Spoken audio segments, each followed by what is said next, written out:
Hello there, lovely people. It's Alex from Nintendo Life here, and today we're going to be having a look at these delightful little numbers right here. In case you couldn't tell, these are two wireless controllers based on the SNES and NES respectively, only the NES one has an awful lot more buttons for more compatibility because it's the future, guys. So without any further stalling for time, let's get into it, and let's start off with the SNES one. It just slides out like that, little bit of cardboard that flies over there, lid box, box lid, whatever you want to call it, and there is the controller itself that you can see in there, nestled quite snugly between two marvellous bits of foam that I'm going to throw over there. Anyway, we've got the controller itself. We're going to have a closer look at that later, obviously, because that's the main affair. And in here, you've also got the instruction manual. Now, do not throw this away. I will repeat that because this is so important. Do not throw this away. It will all become clear later on. Anyway, we've also got another little bit under here, which just folds up like that. And we've got two extra little boxes in here. Anyone would think I'd already opened these up for the sake of reviewing them. Now, what have we got? We've got this thing here. We've got this thing here. Which are we going to open first? Apparently this one, because that one's just fallen on the floor. So, crack this open. It's like a little pencil box from back in the day. Throw that over there. And we have got a little bonus here. This is just a little key ring. And this is a nice solid metal key ring. How can I prove that? Solid metal. I don't know what kind of metal. Maybe, I don't know if it's magnetic, and I'm not going to check. And this said, it still says, in fact, because it's still here, it says FC30, and it says, for the happy memory of old days. And this is basically, the FC30 is another controller that they do, which is based on the Famicom. It's basically the same as the NES one, only it's in the Famicom colors and stuff like that. And that's just a little keyring like that, little shield, and it covers your eye quite nicely as well. So that's a bonus if that's what you're looking for. But we are not looking for that. We are going to go down here and have a look at this. What is this? Well, like everything else these days, it is USB powered. We've got ourselves a USB cable. Nice and long, actually, longer than I thought. And it's flat cable, and the most important thing, it's delicious. But what about the NES controller? I hear you screech at me from across the street. Well, don't worry, we're going to unbox that one as well, and it's going to go like this. That goes that way, that goes that way, because it's the same unboxing, to be honest. NES controller in there, nestled quite nicely, quite snugly in some foam, and the foam goes over there. This little bit of foam also goes over there. Again, instruction manual, do not lose it. Seriously, do not lose it. And the NES controller itself, it's also got this on the back here, which we will discuss later. That actually removes, it's not just a design feature, but we will come on to that later. And once again, in the box, we've got this little bit underneath here, folds up. We've once again got our, that feels heavier than it should do, but that's just because it's a heavy box, apparently. There was nothing underneath it.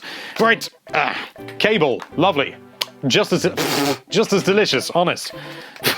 That was horrible. And of course, we've also got the little keyring once again. It's as simple as that, and now that we've unboxed them, let's actually talk about the controllers themselves. So first of all, I have to say that these are two gorgeously made devices. They are so close to the originals, it's almost sinful. I mean, this, honestly, put it in my hand, I can't tell the difference between this and the original SNES controller, except for the fact that it's got the little Palmer Violet buttons here, because this is a North American version and not a European version for some reason. I've got that one. And again, NES controller wouldn't be able to feel a difference if it weren't for all these extra buttons. It's got shoulder buttons too. Handy. So, like a pair of well-made shorts, they're comfy and easy to wear / use, but what can you use them with? Well, they're Bluetooth based, so you can connect them up to your PC or your Mac, whatever takes your fancy, and use them as standard gamepads, or you can even pair them up as Bluetooth keyboards if you like. If there's a game that doesn't like gamepads for whatever reason, you can just use it as a keyboard, and it is lovely. But that's not all these work with. No.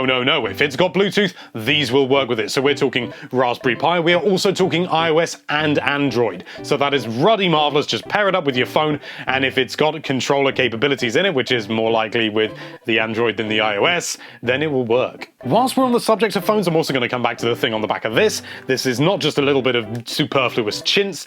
This breaks off like that, and you are left with a nice semi-flimsy bit of plastic, which, yeah, it's pretty flimsy. But what's this thing used for? Well, find yourself a flat surface or a nearby cushion, remove your phone from the gigantic battery case you bought for Pokemon Go, and place that sucker in there. Then all you need to do is pair up your phone with the controller, and you'll be blasting around Oil Ocean on your phone using a wireless third-party NES controller replica featuring additional buttons. Just as Sega intended. Incidentally, all the different modes of this device, so basically PC and Mac, and you've got Bluetooth keyboard, and also iOS and Android mode, they are all tied to different button presses when you turn the devices on, and they are all detailed in these instruction manuals, so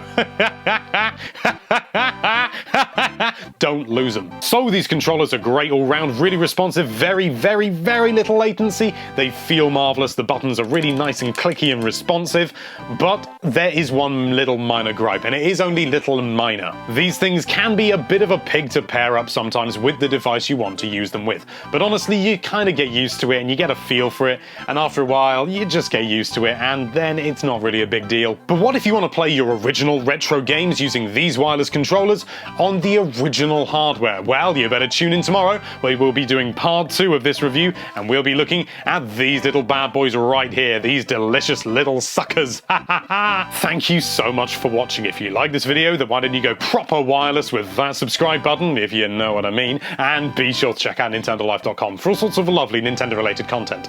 Thank you again for watching. Bye bye.